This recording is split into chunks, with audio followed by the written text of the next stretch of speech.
அன்பார்ந்த எனதருமை யூடியூப் நேயர்களுக்கு வணக்கம்.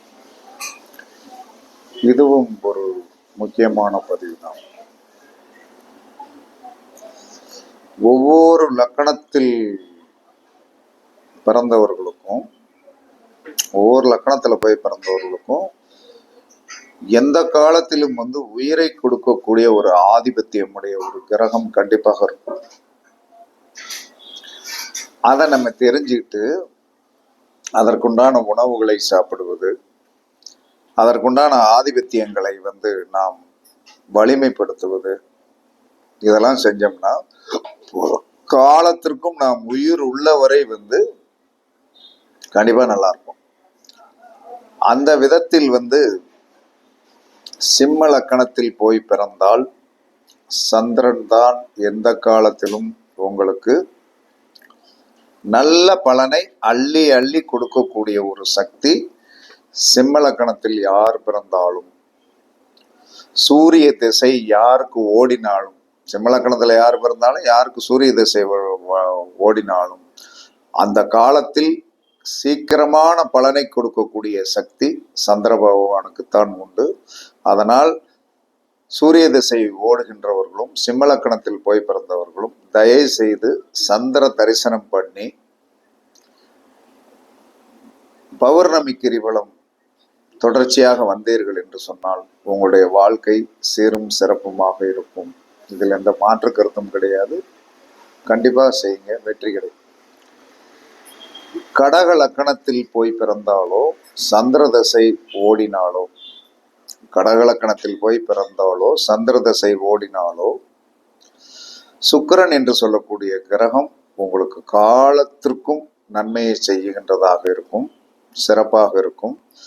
சந்திர தசையில் ஒருத்தருக்கு திருமணம் நடந்தால், சந்திர தசையில் ஒருவருக்கு திருமணம் நடந்தால் நல்ல மனைவியாகவும் அழகுள்ளவளாகவும் குணவதியாகவும் நல்ல புத்திரர்களை பெற்றுக் கொடுப்பவளாகவும் வாழ்க்கையில் என்ன சொன்னா கற்புக்கரசியாகவும் வருவாள். அந்த அளவுக்கு உண்மைகள் ஜோதிடத்தில் இருக்கிறது. இதை ஆய்ந்து அறிந்து பார்த்து பலன் சொன்னோம் என்று சொன்னால் இருக்கும், நடக்கும். அப்ப எப்பயுமே கடகலக்கணத்தில் பிறந்தாலும் சந்திர திசை ஓடினாலும் சுக்கிரனே நல்ல பலன்களை அதிகமாக தருவார். இது மாற்று கருத்து இல்லை. அதுக்கடுத்து செவ்வாயுடைய லக்கணங்களில் பிறந்தால், விருச்சிகத்திலேயோ மேசத்திலேயோ லக்கணத்தில் பிறந்தால் அவர்களுக்கு அதிகமான யோகம் சூரியனிடமிருந்து தான் கிடைக்கும். அப்ப செவ்வாயுடைய லக்கணத்தில் மேச லக்கணத்தில் போய் பிறந்தாலும் விருச்சிக லக்கணத்தில் போய் பிறந்தாலும் சூரிய நமஸ்காரம் பண்ணுங்கள். நீங்கள் சூரிய நமஸ்காரம் பண்ண பண்ண பண்ண பண்ண பண்ண பண்ண என்ன சொன்னா உங்கள் வாழ்க்கை மேன்மைக்கு வரும். சூரிய நமஸ்காரம் பண்ண பண்ண உங்களுடைய வாழ்க்கை மேன்மை அடையும், பிரச்சனைகள் இருக்காது. அப்ப நல்லா இருப்பீங்க. இதை விட என்ன சொன்னா மாணிக்கக்கல் இருக்கு பார்த்தீங்களா, சூரியனுடைய கல். மாணிக்கக்கல் செவ்வாயுடைய லக்கணத்தில் போய் பிறந்தவர்கள், செவ்வாய் திசை ஓடுபவர்கள் அந்த காலத்தில் ஒரு சிறப்பை அடைவதற்கு மாணிக்கக்கல் போடலாம். செவ்வாயுடைய லக்கணத்தில் மேசம் விருச்சிகத்தில் போய் பிறந்தவர்கள் மாணிக்கக்கல் போடுங்க, கண்டிப்பா நல்லா இருக்கும். அதற்கடுத்து புதனுடைய லக்கணத்தில் போய் பிறந்தவர்கள், மிதன லக்கணத்தில் போய் பிறந்தாலும் கன்னி லக்கணத்தில் போய் பிறந்தாலும் சந்திர பகவான் தான் பயங்கரமான யோகத்தை தருவார்.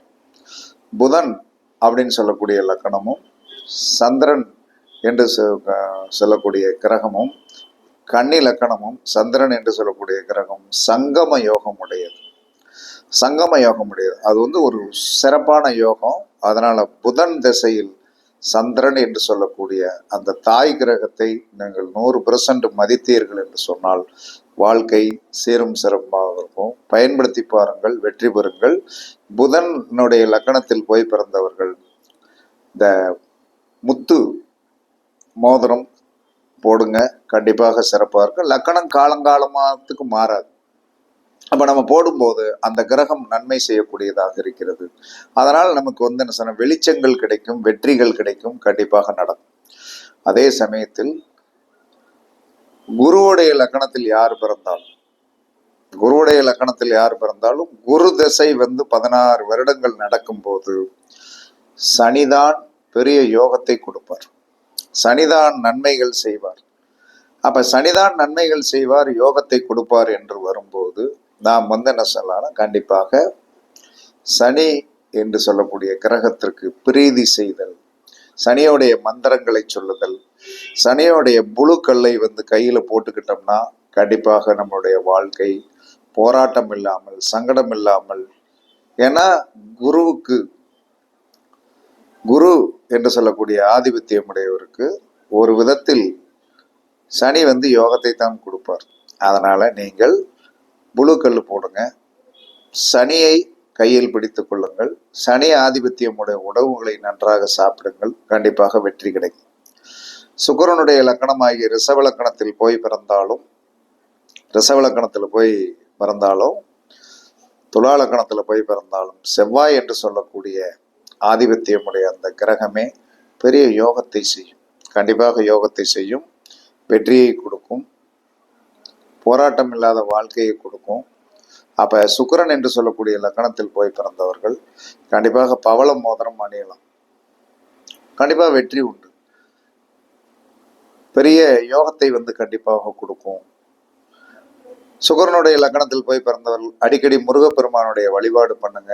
அந்த கோயிலுக்குள்ள போயிட்டு வர வர வர உங்களுடைய வளர்ச்சி நன்றாக இருக்கும், பெருமையாக இருக்கும், சீரும் சிறப்புமாக இருக்கும். அதற்கடுத்து சனியோடைய லக்கணமாகிய மகரம் கும்பத்தில் போய் பிறந்தவர்கள் சுக்கிரனே பெரிய யோகத்தை கொடுப்பான். அப்ப சுக்கிரனே பெரிய யோகத்தை கொடுப்பான். இது ஸ்டாண்டர்டு தானே, லக்கணம் என்பது ஒரு ஸ்டாண்டர்டு தான், அதை யாரும் மாத்திக்கிடலாம் முடியாது. மாறும் அப்படின்னா அது நிரந்தரமான மாற்றம் கிடையாது. லக்கணம் பிறப்பு புள்ளி தான். அந்த பிறப்பு புள்ளி இருக்கும்போது அவன் மூச்சை இழுத்தது எப்ப இழுத்தான், பிறந்த உடனே எந்த மூக்கு வழியாக மூச்சை இழுத்து அந்த குழந்தை அழுகிறதோ அதுதான் லக்கண புள்ளி. அது காலத்திற்கும் உயிர் போகின்ற வரை அந்த லக்கண புள்ளி தான், அதில் மாற்றுக்கிறது கிடையாது. அப்ப சனியோடைய லக்கணங்களில் போய் பிறந்தவர் சுக்கிரனையே யோகசாலி, கண்டிப்பாக உண்மையும் அதுதான். அப்ப சுக்கிரன் எந்த கட்டத்தில் இருக்கிறாரோ அந்த கட்டத்தில் இருந்து பெரிய யோகத்தை கண்டிப்பாக கிடைக்கும், பயன்படுத்தி பாருங்கள். அதே சமயத்துல சூரியனுடைய லக்கணத்தில் போய் பிறந்த சிம்ம லக்கணத்தில் போய் பிறந்த சந்திரன் எந்த இடத்தில் இருக்கிறானோ அந்த இடத்தில் ஒரு யோகம் உண்டு. சந்திரனுடைய லக்கணமாய கடகத்தில் யார் பிறந்தாலும் சுக்கிரன் எந்த இடத்தில் இருக்கிறானோ அந்த இடத்தில் ஒரு யோகம் உண்டு. அங்க அது ஒரு நீரூற்று மாதிரி. செவ்வாயுடைய லக்கணத்தில் போய் பிறந்தவர்களுக்கு சூரியன் எந்த இடத்தில் இருக்கிறாரோ அந்த இடத்தில் ஒரு பெரிய யோகம் உண்டு. புதனுடைய லக்கணத்தில் யார் பிறந்தாலும் அவர்களுக்கு சந்திரனால் பெரிய யோகம் உண்டு. சந்திரன் எந்த இடத்தில் இருக்கிறானோ அந்த இடத்தில் ஒரு வெற்றி உண்டு.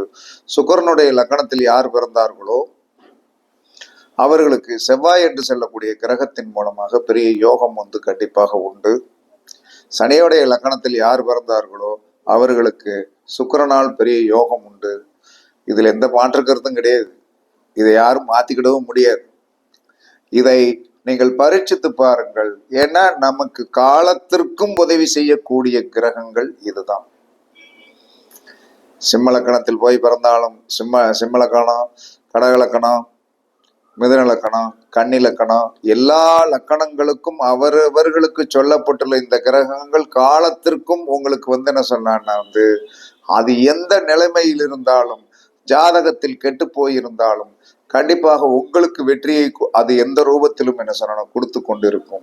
இது என்ன சொன்னா ஒரு மனிதனுடைய எனர்ஜி அப்படின்னு, இது ஒரு மனிதனுடைய எனர்ஜி. அப்ப இந்த சூரியனுடைய லக்கணத்தில் போய் பிறந்தவர்கள் தினமும் நல்ல தேங்காய் தண்ணி குடிங்க. சந்திரனுடைய லக்கணத்தில் போய் பிறந்தவர்கள் தினமும் தயிர் சாதம் சாப்பிடுங்கள். செவ்வாயுடைய லக்கணத்தில் போய் பிறந்தவர்கள் டெய்லி கொஞ்சம் தேன் சாப்பிடுங்க. புதனுடைய லக்கணத்தில் போய் பிறந்தவர்கள் தேங்காய் தண்ணி குடிங்க. தேங்காய் தண்ணி கிடைக்கும் போதெல்லாம் குடிங்க. குருவோடைய லக்கணத்தில் போய் பிறந்தவர்கள் அடிக்கடி இளநீர் குடியுங்கள், யோகம் வரும். சுக்கிரனுடைய லக்கணத்தில் யார் பிறந்தாலும் பால் குடியுங்கள். பால் குடிக்க குடிக்க வந்து என்ன சொன்னா, பசும்பால் குடிக்க குடிக்க கண்டிப்பாக ஒரு பெரிய மாற்றம் உண்டு, உண்மையாக உண்டு, இது சத்தியமாக உண்டு. ஏன்னா நம்ம லக்கணம் வந்து என்ன சொல்லலாம்னா, சுக்கரனுடைய லக்கணம். காலையில் எழுந்தோடனே பால் ஒரு 100 மில்லி அதை குடித்த பிறகு வந்து உடலில் தேஜஸ், வயிறில் இருக்கிற பொறுமல், சிக்கல்கள், சங்கடங்கள், சின்ன சின்ன வயதுக்கு தக்கன இருந்த உபாதைகள் எல்லாம் போய்விட்டது. ரொம்ப நாள் நான் பால் தொடர்றதே கிடையாது. சமீப காலமாக ஒரு பிப்ரவரி மாசத்துல இருந்தா காலையில் எந்திரிச்ச உடனே இருந்துச்சு கொஞ்சம் பனங்கள் கண்டு போட்டு பால் குடிச்ச காரணத்தினால் என்னுடைய வயிறு சார்ந்த பிரச்சனைகள், சில முகத்தில் வந்து ஒரு கவலை இருந்ததெல்லாம் வந்து மாறியதற்கு காரணம் நம்மளுடைய லக்கணத்திற்கு யோகத்தை செய்யக்கூடியவன் செவ்வாய். அந்த செவ்வாயுடைய ரசம் பால், அதை சாப்பிடும்போது கண்டிப்பாக பெரிய மாற்றங்கள், யோகங்கள், சில பிரச்சனைகள் எல்லாம் தீர்ந்தது. அதே சமயத்தில் சனியுடைய லக்கணத்தில் யார் பிறந்தாலும் நீங்கள் செய்ய வேண்டியது கண்டிப்பாக வந்து தயிர் சாதம் அடிக்கடி சாப்பிடுங்க. தயிர் சாதம் அடிக்கடி சாப்பிட சாப்பிட உங்களுடைய வாழ்க்கை சேரும் சிறப்புமாக இருக்கும், எந்தவித பிரச்சனையும் இருக்காது. இதெல்லாம் சின்ன சின்ன விஷயங்களாக யாரோ ஒருத்தர் நேற்று சொல்லியிருந்தாங்க, என்ன விஷயங்கள் போட போகிறீர்கள் என்று ஆவலாக இருக்கிறது. இந்த மாதிரி வித்தியாசமான கருத்துக்கள், அதே சமயத்தில் ஜோதிடத்துக்கு புரியக்கூடிய கருத்துக்கள், பாமரனும் இதை புரிந்து கொள்வான். என்ன 1க்கு 2 தடவை படிக்கணும், படிச்சீங்கன்னா கண்டிப்பாக உங்களுக்கு எது உங்களுக்குன்னு வந்து இப்போ ஒரு 10 விதமான உணவுகள் வச்சிருக்கோம், உங்களுக்கு எது பிடிச்சதோ அதை சாப்பிட போறீங்க. மற்ற உணவுகள் மற்றவர்களுக்கு பிடிக்கட்டும், உங்களுக்கு பிடிச்சதை சாப்பிடுங்க. கண்டிப்பாக வந்து என்ன சொன்னா சீரும் சிறப்புமாக இருப்பீர்கள். இதெல்லாம் ஜோதிடத்தில் சொல்லப்பட்டுள்ள, பராசரர் முறையில் சொல்லப்பட்ட இந்த ரகசியங்களை சொல்லியிருக்கு, படிச்சு பாருங்கள். புது வியூவர்ஸ், புது சப்ஸ்கிரைபர்லாம் படிங்க, நிறையா படிங்க. கண்டிப்பாக வந்து உங்களுக்கு அனைத்து விதமான வெற்றிகளும் கிடைக்கும் என்று கூறி உங்களிடமிருந்து விடைபெறுவது சிபிபாறை ஜோதிடர் சாதிரி ஆகவன் ஜெயபாலாஜி. சுகமே சொல்க, சுகமே சொல்க, வாழ்க வளமுடன், வாழ்க வளமுடன். வணக்கம், வணக்கம், வணக்கம், வணக்கம்.